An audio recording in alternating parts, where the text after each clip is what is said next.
Hey Collective, welcome back. I hope you're having a good day today. So, have you ever gotten something you really wanted? A promotion, a new car, that perfect gadget, only to find yourself almost immediately thinking about the next thing?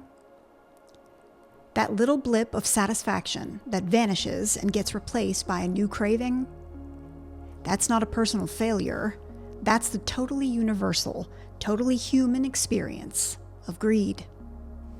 But what if the secret to overcoming it wasn't about fighting it, but about making a simple shift in your thinking that leads to genuine, lasting peace? It's not about wanting less, it's about understanding more. First off, we need to get clear on what greed actually is. Yes, one of the 7 deadly sins, represented by the demon Mammon. But it's not just some moral failing or greedy pursuit of gain.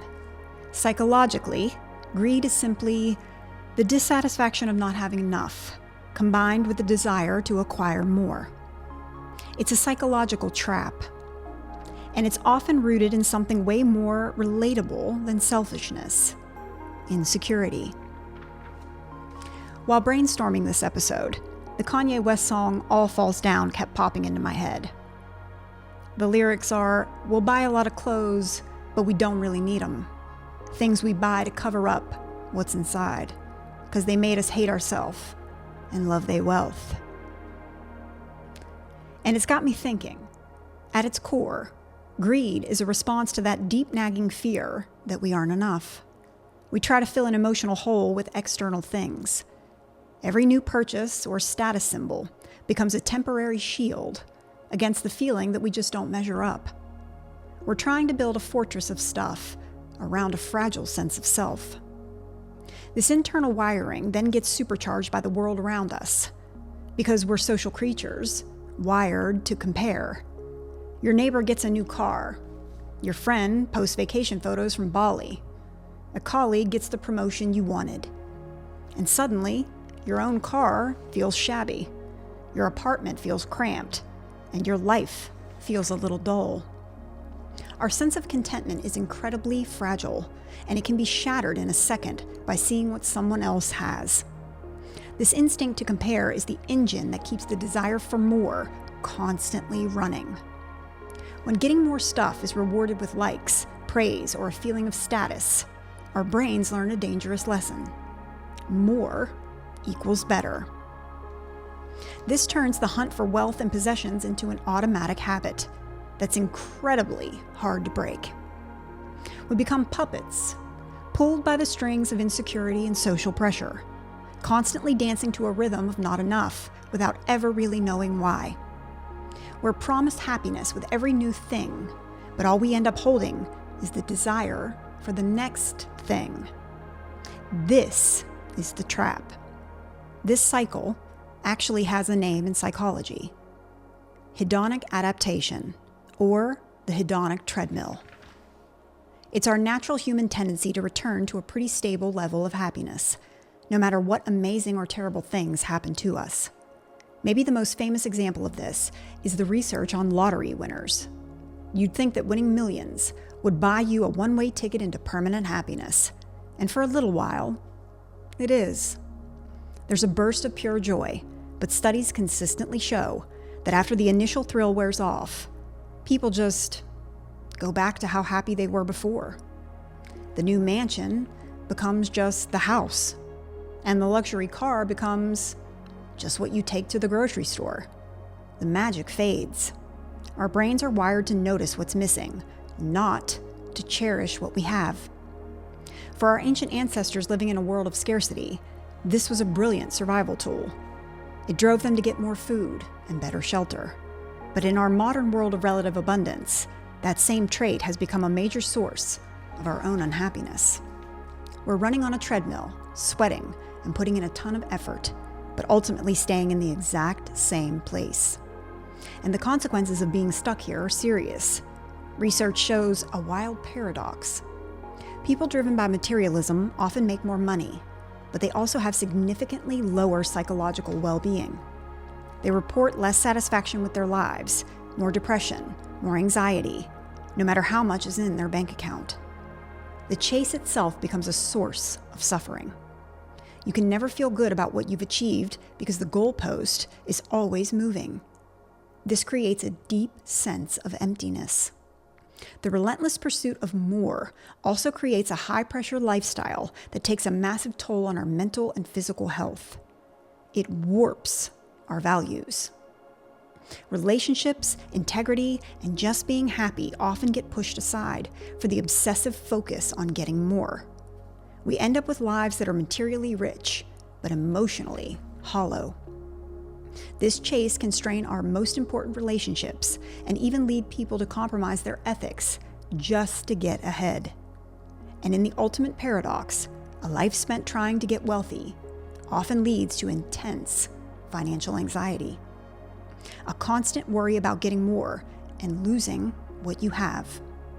We climb and climb, only to find the ladder was leaning against the wrong wall the whole time. We're chasing a horizon that moves away with every step we take. So, if the endless pursuit of more is a trap, how do we get out? The answer isn't to fight your desires, but to make a profound philosophical shift.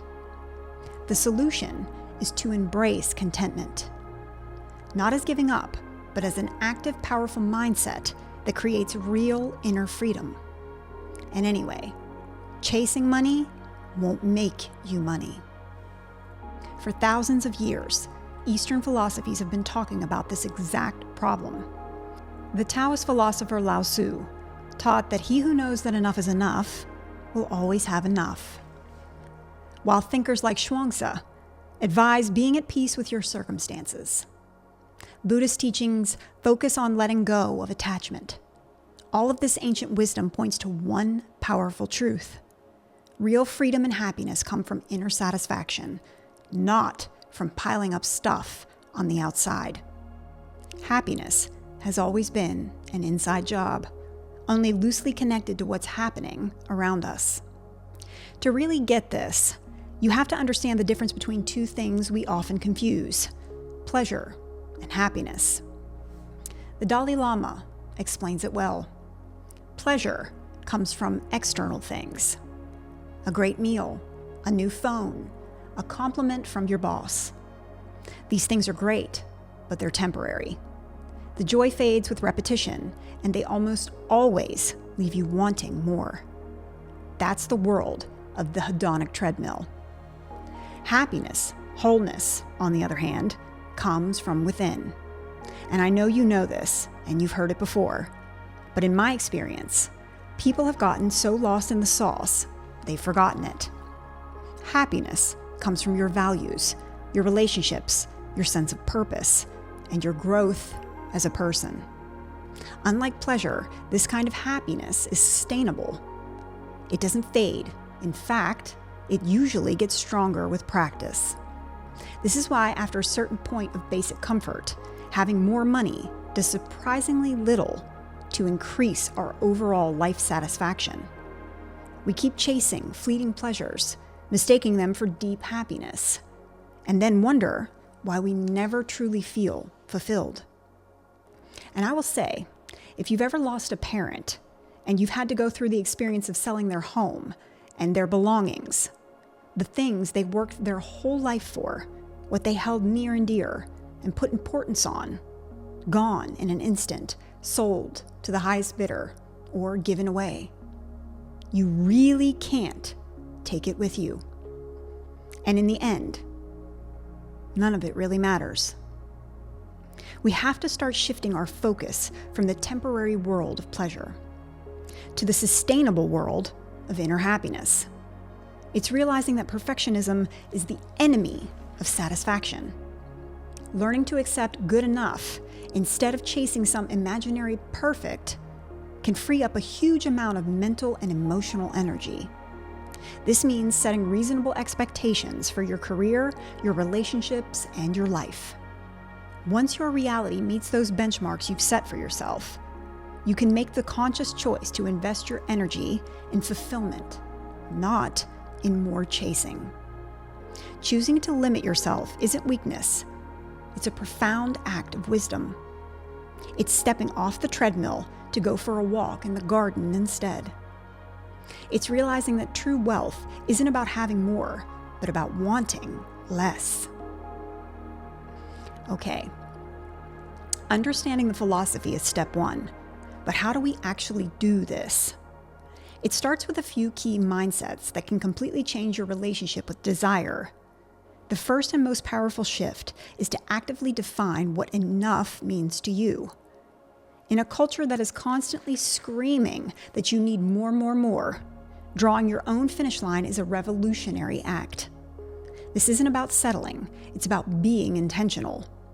Look at the different areas of your life, your money, your career, your possessions, and ask yourself, what do I actually need to live a good, meaningful life? This forces you to move beyond the vague itch for more and set real, reasonable goals. Maybe enough is a certain amount in savings that makes you feel secure. Maybe it's a job that's interesting and provides for your family, even if it's not the most glamorous title. The ancient philosopher Chuang-Tzu talked about going along with things. It's not about being a doormat. It's about letting go of the need to rigidly control every outcome. When we accept that not everything will be perfect, we free ourselves from the constant anxiety of chasing an illusion.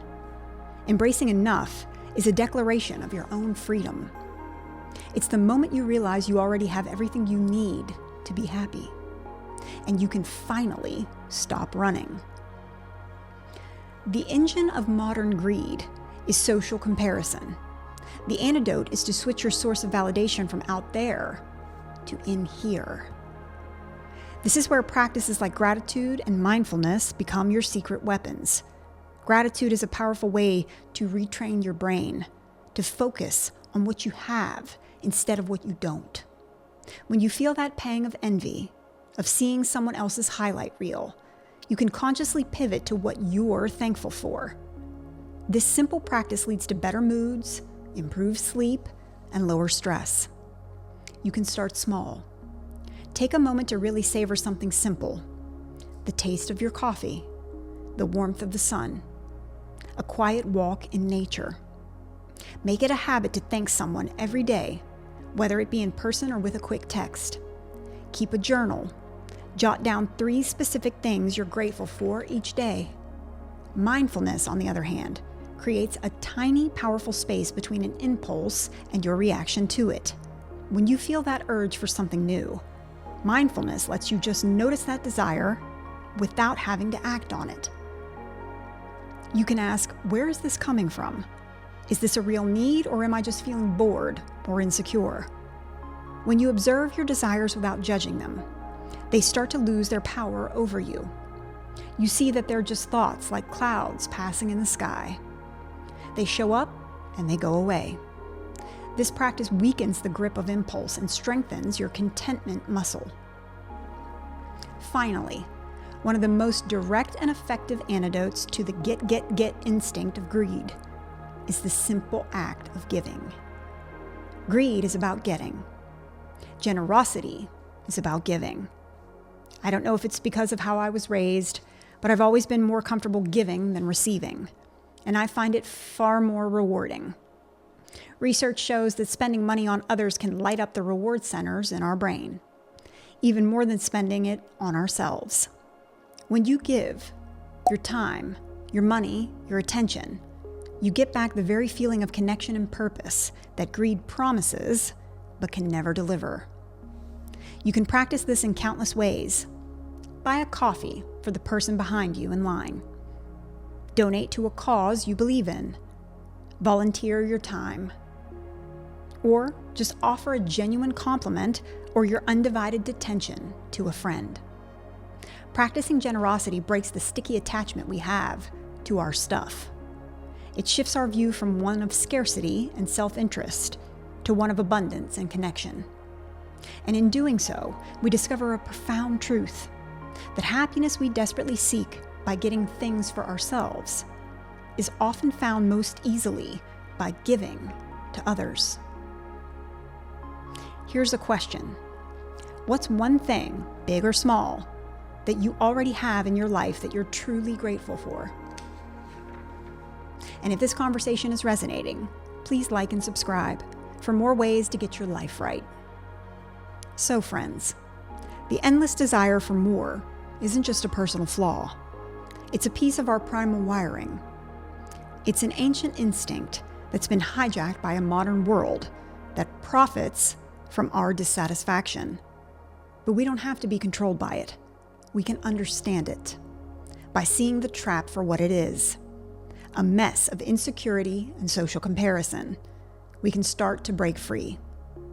By making that conscious shift from chasing fleeting pleasures to building lasting internal happiness, we can finally step off that treadmill. The path forward is about embracing the wisdom of enough, shifting our focus to gratitude and rediscovering generosity. This isn't about rejecting the world or living a joyless life. It's about engaging with the world more wisely and freely. It's about discovering that the deepest peace comes not from getting what we want, but loving what we have. True contentment isn't a destination, friends. It's a skill you practice, a muscle you strengthen, a quiet peace that's available to you in any given moment, if you just choose to turn your attention to it. Until next time, friends, keep healing. See ya.